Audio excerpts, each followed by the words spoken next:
I work with a guy he's a Jehovah's Witness, and I don't know anything about Jehovah's Witnesses, so I ask him all these questions, and like sometimes I pick up these little weird things that he does that like everybody else in normal society just does normally, you know. And like for example, he sneezed, right? What's the proper response when somebody sneezes?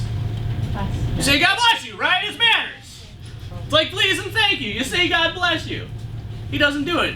I'm like, yo, what's the deal with not saying God bless you? He's like, actually, Brian, really condescending, man.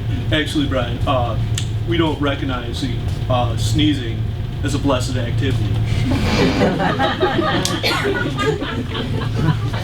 It's just manners, bro. Like, just be nice. It's like saying hi and bye and please and thank you. So now when he sneezes, we just say, Hail Satan!